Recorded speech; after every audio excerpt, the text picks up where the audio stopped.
What's going on, everybody, and welcome to Bogey Free. I am Axis hosting tonight. Unfortunately, Matt Jones is not able to join us, but joining me as always and new is Alex Blickle. What's going on? Yeah, it's one of those weeks where I would be so excited for the Wells Fargo if it was at Quail Hollow. We'd get a preview of the President's Cup golf course. It's a bummer that they moved it. It's one of my favorite course fit models, if not my absolute favorite at Quail Hollow. Instead, we get a course fit model that I'm not thrilled about at TPC Potomac, but we have one nonetheless. So it certainly could be worse. And yeah, it's been like 3 weeks since what feels like a quote unquote real PGA Tour event, at least as far as DraftKings and betting goes. So it's nice to be back with that at least. Yeah, I'm with you. I like Quail Hollow quite a bit. It's golf. I don't want to pretend that it's like super predictive, but like you said, I mean, you pretty much know what you need there. You build your lineups, you make your bets. Specifically for DFS, you let other people make the mistakes. Like in that sense, and they did this for the PGA Championship too, and they didn't play it that year.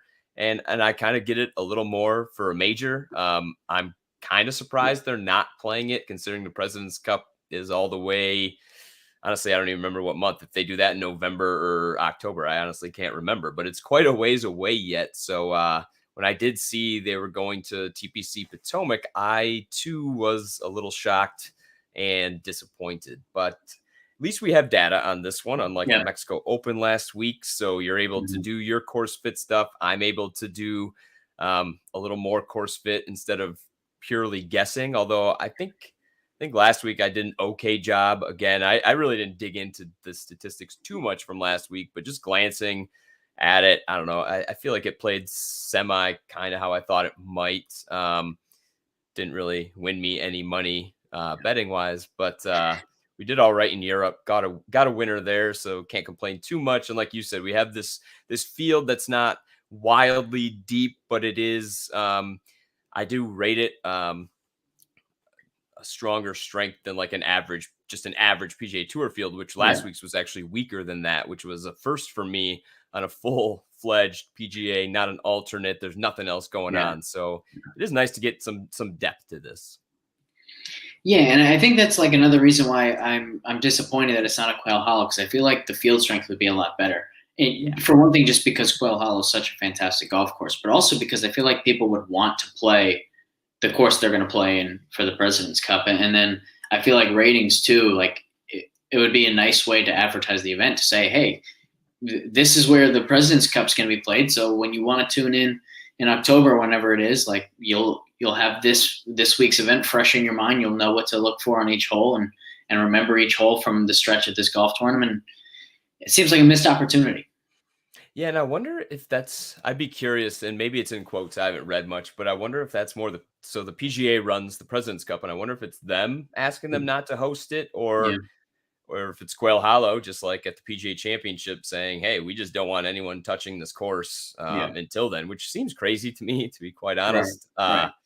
But again, like you said, it would be, and the PGA runs that. So like it would, again, they love to beat you to death with advertisements for the players starting in December, which they run. That's their major. Like this is their Ryder Cup, right? So like, it is a little strange. I'm sure they'll slip it in all week that's why they're at TPC Potomac. Right. But like you said, why wouldn't you highlight it? Unless they're doing some restoration or some, I don't know, that they're just trying to get ready, but I didn't see that. So we are at TPC Potomac. Before I give my thoughts, I'll let you go over a little bit what you found, because I did see a question in the Discord based on what you found around the green and your percentage for that. So I'm curious to hear your thoughts on the course. Yeah, so this course fit model, now the one thing I'll say is like it's a very small sample that it's being built off of. So I was actually pleasantly surprised at the overall predictive power of the model, but it certainly is a fairly extreme result. So I get the exact numbers here. So the reason why I would love Quail Hollow is both strokes gained driving distance and strokes gained driving accuracy would have been over 25%. So off the tee, over 50%. That would have been awesome. And then putting is completely unpredictable there. So somebody like Luke List would love of that course fit model. Right. Instead, we get TPC Potomac, where driving distance is just at 7%. Driving accuracy is a little bit over 30%. Iron play is pretty much on average just over 30%. And then putting above average, slightly over 30%. And then no predictive power whatsoever for strokes gained around the green. Now, there are a number of explanations for this. And I think this is something that we've talked about before. Like, the nice thing is we don't need to have the exact answer for why. The data tells us it's so, and because this model is being built in a predictive way, we don't need to be able to draw any conclusions there. If we were just looking at it descriptively, then we would need to have some kind of explanation for it to be able to say that, yes, it's descriptive, but it's also predictive. This model is being built in a predictive way, so we don't need to fully understand it. However, we can theorize, and I think the easiest explanation is we can expect some sort of birdie fest. So the story that this model is basically telling us is, if you put the ball in play, you give yourself chances with irons, and if you're hitting the ball well with your irons, then you're going to have a lot of looks for birdie opportunities, and then if you can convert, you're going to go low, and that decreases the importance of strokes gained around the green. And then the other aspect there is perhaps on par fives, it's a lot of people are being able to reach in two.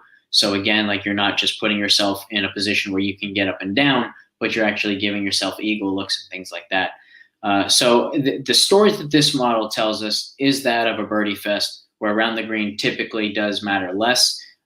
As far as why it's completely unpredictable here, it could certainly be a result of the small sample, but we can pretty conclusively say that around the green will matter less here than a typical event.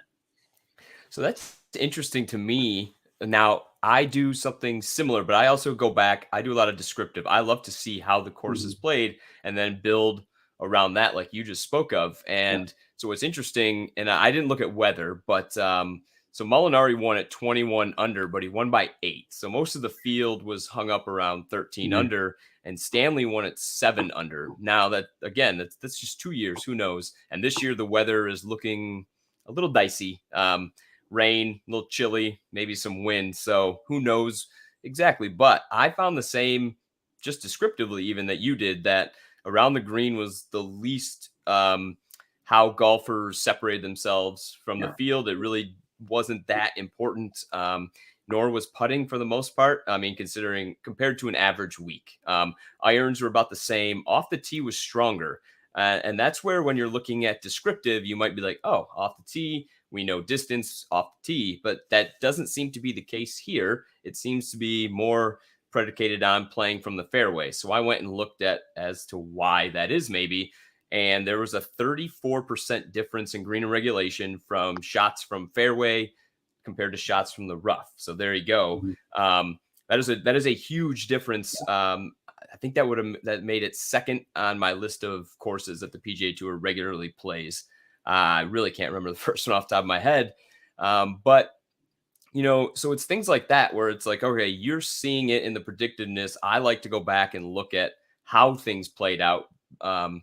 It's just always a curiosity of mine to begin with. Sometimes you do pick out some different things. And oftentimes they do correlate a little bit from the predictive to what has happened. And that's a good thing, right? That means, because I like to look at what I do and then compare it to your stuff too. I'm like, oh, sweet, we're on the same page. Like, there's nothing super tricky. It's when things are different that's like, what am I missing? What is happening here that we're not catching?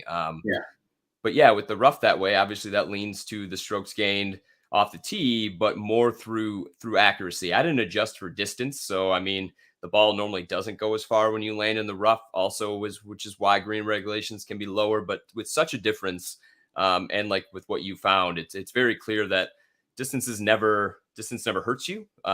Normally, let me say never.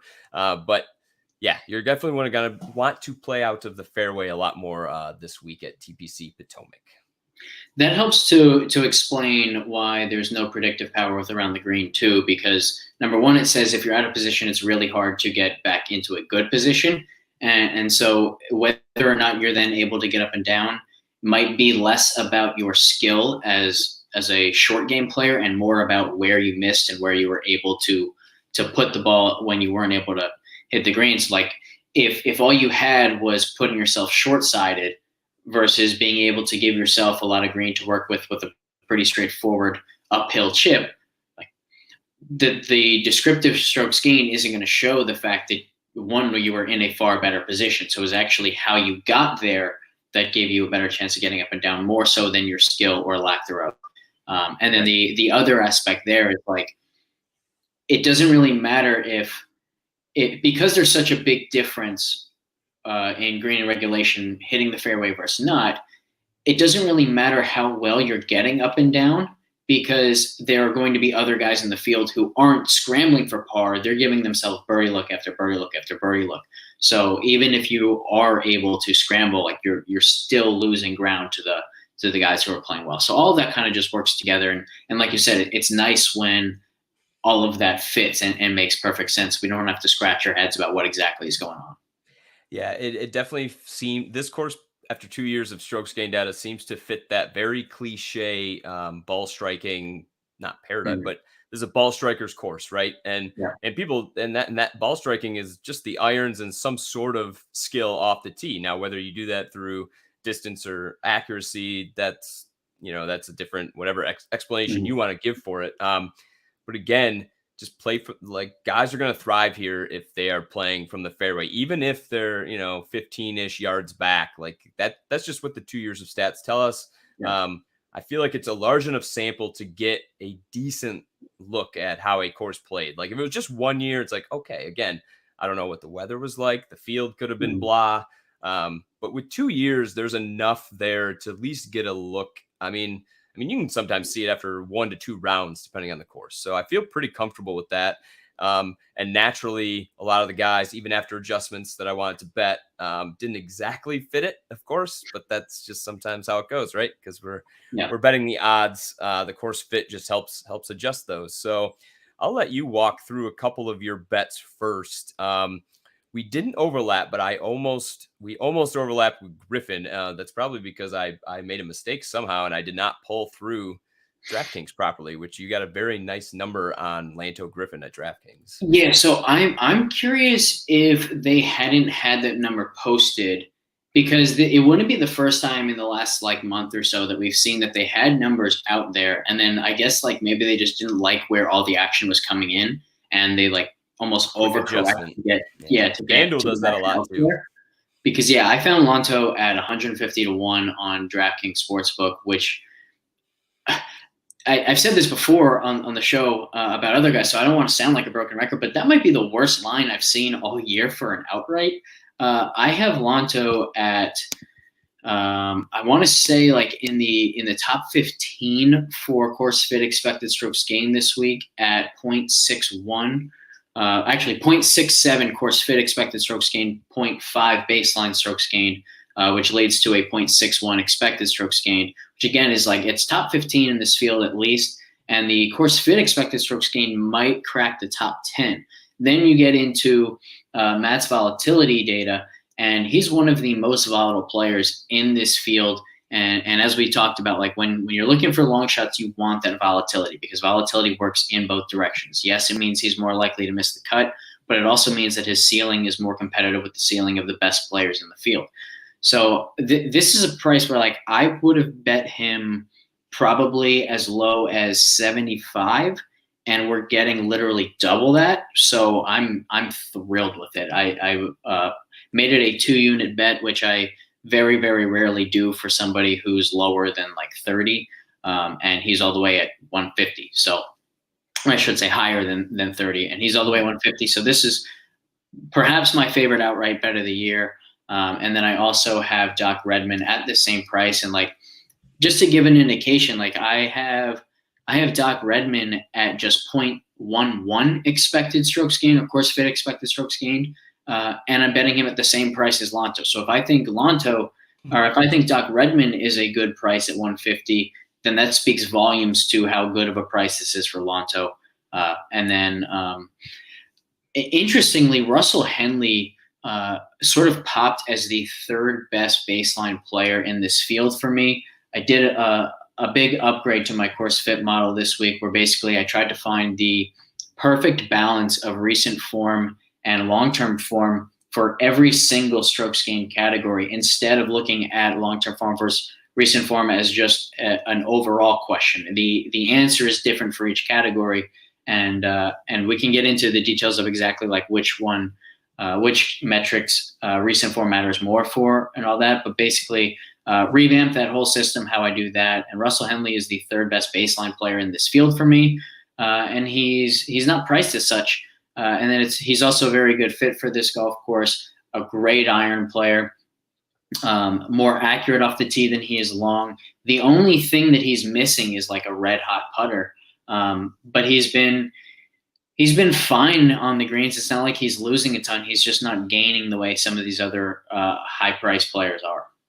Yeah, and like I said, ball striking paradise. Like he came to mind right away, and Cory Connors, neither of which I bet. Although I was very close on Henley. After the adjustments, like you said, for his accuracy, I made him basically at market. And so I just filled out the card with a few other guys who I had slight perceived edges on. But I do want to backtrack real quick to your comments about you revamping your model. And we don't need to go into all the depth if you don't want to. But I did find it interesting with the driving accuracy, mainly because when I think of driving, like, I understand driving distance is extremely consistent. It's a good stat to lean on because most guys do not wildly lose or gain without intervention, right? An injury or even Bryson's gains.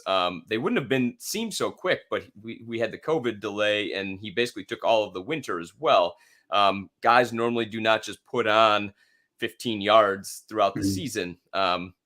So if you just want to maybe touch on the driving, especially because we're at a course where accuracy is going to be preferred to distance, which is rare for the PGA Tour. Yes, I think the very first thing that we should talk about here is, remember, for all our listeners, or if we have some new listeners, our strokes gained driving accuracy metric is far different than the driving accuracy numbers that you'll look at if you look at the PGA Tour website or even Data Golf, for example, where they are just looking at percent of fairways hit. Our strokes gained driving accuracy isolates the distance component and the accuracy component from strokes gained off the tee. So that's a pretty big upgrade on its own. And then we can look at, okay, how quickly are these stabilizing, and what is the correct blend of long-term intermediate, as I define as the last 50 rounds, and recent form, as I define as the last 20 rounds. And interestingly, the last 20 rounds is completely irrelevant for putting, for driving distance, for round the green play, and iron play when you include the last 50.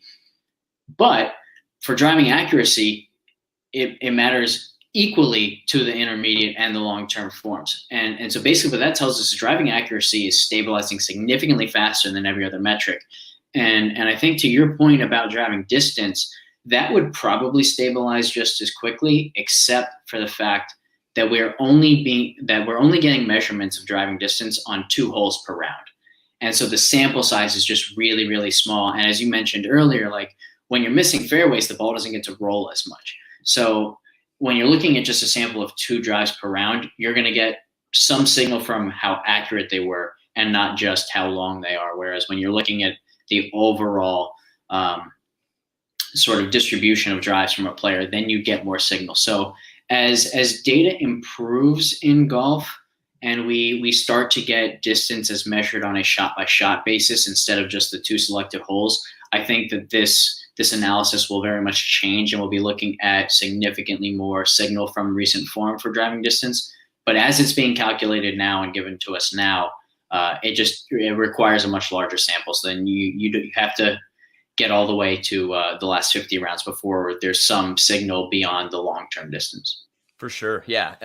I definitely would be interested in the all drives, which we can talk after, because I think I can get that data easily. It still might be a pain in the butt for you, but I might ask you to do it anyway, because I am curious. And I think a lot of people, just another side quick note, don't realize, like, if you're not paying attention to what driving distance stuff you're looking at, you are getting data on 2 holes per round. The PGA Tour picks 2, I'll say random holes. They pick holes where they know guys are going to hit driver, but some of these guys are unleashing. It's not the same drive they would regularly hit on perhaps the other 12 holes. So just keep that in mind. The PGA Tour site does have an all drives category if that's something you want to look at. And there are other places to find it as well. But just just know, especially during live round data, it's probably coming from just 2 holes. So just it does come from just the 2. Yeah. And just to kind of like hammer home that point, like I played in a Corn Ferry Tour event a few years ago, and they had the 2 selected holes, and the 2 selected holes were par 5s that were pretty significantly downhill. Right. And actually they weren't so much downhill holes as they were like they started uphill and finished downhill. So if you hit the fairway, your ball is running down the slope, and if you miss the fairway, it's getting stuck at the top of the slope. And so the driving distance leaders that week were all about who happened to hit the fairways on those holes and had to chase an extra 40 yards. Yeah, it's like that hole at Kapalua that we like to watch Dustin Johnson almost get his hole in one on. It's like, all right, well, you just scrap that data. Or Austin Country Club, they use one of the holes as well in the match play, and it's like, this is a terrible hole to use driving distance on. But anyway, so for this week, I only have 4 outrights, and I'll start with Paul Casey really quick. I found him at 41-1. I think he's quite valuable this week. However, I don't know how healthy he is. Right, last time we saw, he's been hurt, withdrew from the match play, withdrew from the Masters. With the PGA coming up, I have to assume he's okay enough to play. Now, he doesn't have to be, because he played a par 3 contest before the Masters and then withdrew. So with an outright, I'm really just hoping if he withdraws, he does it before the tournament, and it's 1 bet. Like I'm not going to advocate using him in DFS, despite I think the price is okay if he's healthy, but that's a big if right now. So at 41-1, I think he's a solid fit for what he does at this course. But that's my PSA. I did the outright. I got nothing else on Paul Casey this week. The next one would be Max Homa at 48-1. Now, this is where the course fit, again, the adjustment, I don't think it really helps Max. He's not horribly inaccurate, but he's more distance than accuracy. But he's a very strong iron player. He's not the strongest around the green, so that's a little bump considering that what we just talked about. His putting he's a good enough putter to win when it's that, like, he's not a habitually great putter, but I don't need that. We spoke about volatility. I want to see guys who have shown that they putt well enough on a regular basis to win. Like, that's been a big problem as he's getting better, but Cory Connors is someone I love to pick on, although he has improved his putting greatly. That is why he hasn't won more than once. Like, there's tons of guys that are like that. Like, Luke List is another example they brought up. Like, they don't even rarely have the upside putting weeks. Like, at least if you look at like a Max Homa, even just this year, he's gained almost a stroke per round 4 different times. So like, it's there. It can be good enough, even if it's habitually not. So at 48-1, I think I made him high 20s. And then our boy Cam Young, who we've been on all year, I took a little break from Cam Young. It seems like I picked a decent time. Maybe he got tired after playing 8 straight tournaments, then you're getting to your first Masters, but we're getting him back here at 50-1.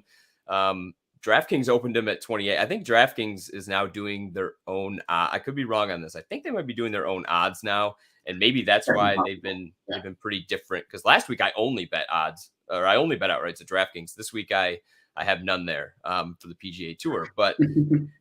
I mean, Cam Young really, it feels like a matter of time. He's won at every level he's played at. The amateur, he won at the KFT level. It feels like it's coming. He is more of a distance guy, but again, he's not inaccurate. He's not hitting a ton of fairways more than the field, but he's right there with everybody. He does everything pretty well. And that sometimes that's all you can ask for, right? Like, around the green might be his weakest trait. Again, that doesn't really concern me all that much this week. So I'm hoping he plays a little bit more from the fairway than not. We saw him play well at the Honda, which gets a little dicey if you start missing. Like RBC Heritage, perfect. He just finished T3. It's another one where you favor playing from the short stuff, especially because it just gets dicey when you miss the fairway. So I think at 50-1, he was another guy that kind of caught my eye. Even just baseline number, it was before adjusting for anything. It's like 50-1 seemed very off to me for how well he's been playing. I don't know if that's the market overcorrecting to like, okay, he can't sustain what he did. And Maybe that's true. I tailed off his Corn Ferry stuff. I'm using pretty well only PGA stuff. I feel confident enough. Maybe I should regress that to the mean some more than I am, but I've decided not to. He also has a nice volatility going for him. It just feels really well. And then the last one was a late bet, but it was Troy Merritt on an each way at 80-1. And Troy's actually played this course before at both Quicken Loans. He missed the cut and finished T17. Troy Merritt's problem is he just doesn't do anything well or everything well in 1 week, which is a lot of middling professional golf. Like, he has the ability, he putts well. That's probably his most consistent statistic. He's not terrible off the tee. He's had good moments this year.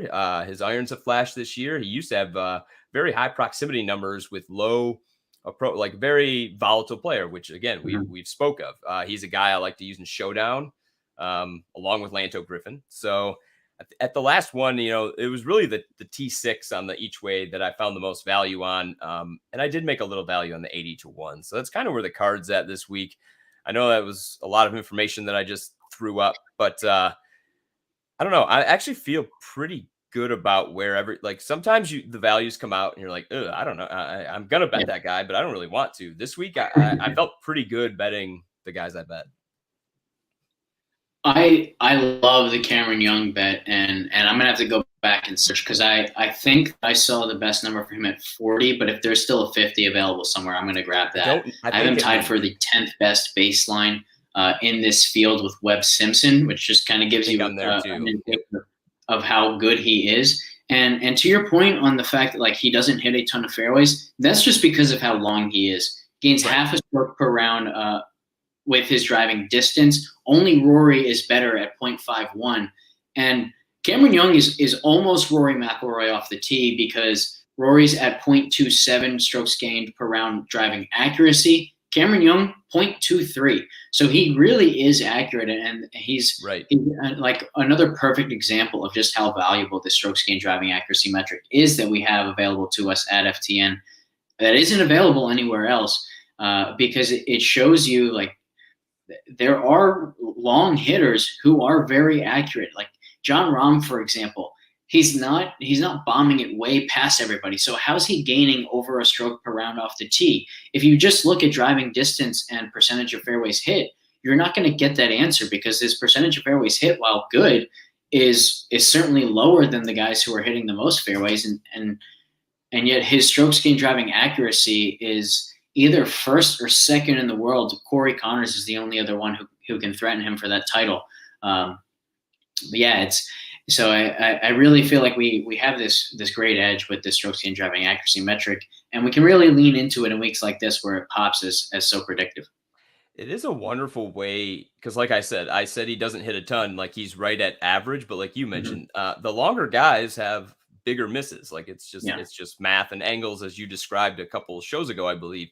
The rollout, obviously, narrower fairways and the landing areas. So like when you're using your metric, it is honestly, like it's you have to be able to compare the accuracy to Cam Young is quite accurate, like you said, for someone who hits the ball as far as he does. Obviously, Brian Harman is going to hit more fairways. Brian Harman is going to be 60 yards further back, where the fairway is potentially 20 yards wider to begin with. So it's not apples to apples. And that's why I do like how you broke it up. And it really lets you compare similar distance guys. Now, this is just off the top of my head because I don't remember the number, but like I would venture a guess maybe because Johnny Vegas is another long guy. I imagine his accuracy is not that great compared to other guys in his same distance. I could be wrong. He's at 0.15. So like so some guys around him, Aaron Rye, 0.13, Cameron Young, 0.23, Keith Mitchell, 0.39, Doug Gim, 0.26, Brian Harman, 0.33. Okay. So he's not like in the best grouping of guys around him in his price range, but he's not bad either. Like there's so some of the worst guys in this field, Gary Woodland at negative 0.18 is a pretty bad baseline. Ricky Fowler, negative 0.27. Dylan Fratelli, negative 0.28. And then you get down into some of these worst golfers. No surprise, Bo Hostler, negative 0.46. -0.46, and Matthew Wolff I was certainly gonna not ask, where is Wolf at? Because -0.52. And the crazy thing for Wolff is for a while there, he was actually positive, and he's just been that bad. So in his last 20 rounds, he's at -0.9. And he's also at -0.86 per round with his irons. His ball striking has just gone down the toilet. It's one of those weird things to say. And like I guess you would almost say it's not shocking given his swing, because his swing is so dependent on timing, and he just hasn't had timing for a long time now. But like you'd think an elite player, somebody who was able to get to the heights of golf that he reached, how could he just lose the timing that significantly and that like permanently, it seems, at this point? Yeah, it was weird. I actually had to check my model because I spit out a number that was pretty well at market, which is very rare for Wolf. I am normally nowhere near market on Wolf. And it's honestly because his volatility is ridiculously high right now. Yeah. But unfortunately, that's probably got a hard left tail at the moment to where those outcomes are coming from, unfortunately for Mhm. him. Yeah, I mean, he came out obviously winning college, Twin Cities, and then almost flirting with the U.S. Open that Bryson won. Yeah, Mhm. it's crazy to see where he's at now. Hopefully, he can figure that out. But yeah, I mean, overall, I feel pretty solid about this week. I'm glad to hear what you said about Vegas, because I do have a top 40 on Johnny Vegas as well. So Yeah. I was a little worried pulling the trigger on that right away, because I know his, again, not the best course fit, but hey, Well, sometimes it doesn't work out that way. So he does benefit from the fact that around the green has no yes, predictive value here. So correct. the thing that's holding him back from a projection standpoint is just the fact that he's not good on the greens, and putting is quite predictive this week. But as we've talked about before, like the one area where I'm okay deviating from the course fit model is when putting is predictive. I will still uh, play some bad putters with some confidence, because putting is so incredibly volatile that just because it's predictive doesn't mean that a bad putter can't have a spike week on the greens. Right. It's just that volatile. It can happen anytime, any single week.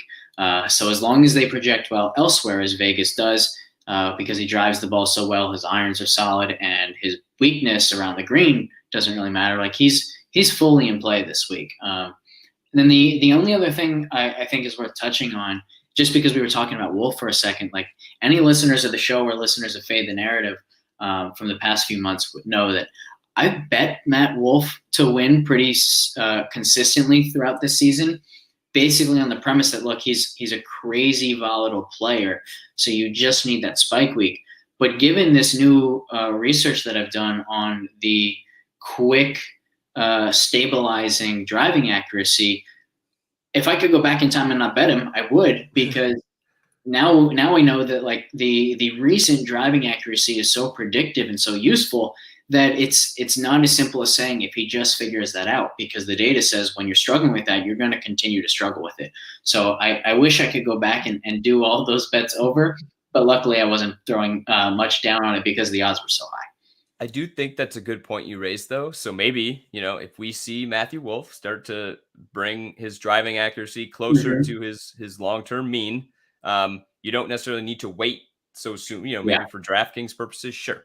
But if you want to fire the outright, I've always looked at off the tee in general as the first signal I want to see for anybody who's been maybe off in the woods or Agree. potentially coming down from a high, right? Because we Absolutely. talked about how stable, now you've said how stable accuracy can be. We know how stable distance is. So Mm-hmm. if you can't figure it out and be your normal self off the tee, I find it hard to believe you can do the same with your irons. Now, that's not to say it's an absolute, but that is normally the first place I look to see, like, oh, I haven't bet this guy in a while. Like, how's he been doing off the tee? And if you can see it trending in the right direction, at least to where, not even saying they have to be gaining a stroke around, but like to where they normally have been Mm-hmm. throughout their career, or the most consistent, that's when I start to feel I can say, like, all right. And and Matthew Wolf is losing strokes off the tee consistently, and that was literally his best weapon. So Yeah.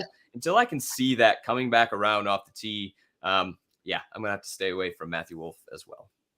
Yeah, I think that's a great point. Like if he's 4 under through 13, for example, and he's gained almost 2 full strokes already off the tee, like that's probably a very favorable live number you're Right. going to get, because that would suggest that he does have the timing. And what we're seeing is off the tee stabilizes so much quicker that the likelihood that that continues throughout the rest of the week will be significantly higher than if he sticks 2 irons close in the first 13 holes and is +2 with his iron play. Like, that would still say, you know what, that's probably going to regress. He's been negative 0.86 in the last 20 rounds. So it would, like you said, it would mean a hell of a lot more if he's driving it well through the first 10, 12 holes, whatever, and in contention that way, than if he's doing it elsewhere. Right. So, all right. Well, I think that was a great discussion. I think there are plenty of bets out there for everybody to go find. I would like to thank FTN for hosting Bogey Free. As always, if you're not a subscriber yet, head on over to ftnbets.com, sign up. The Discords for DFS and betting are some of the best tools we have. Like, there's sharp minds in there, not even just people who work for FTN. It is a wonderful place to bounce ideas around. Alex mentioned the driving data that we will provide as well. That is not the same cookie cutter driving distance, 60% fairway hit. Again, another great tool that you can put to use every week for whether you're betting or DFS. So head on over to ftnbets.com and sign up now. There's FTN Nation code, I believe, for 20% off. You can use Access for 20% off. There's codes everywhere, so you don't have to pay full price. So just head on over there, find the code, and we hope to see you soon in the Discord chats.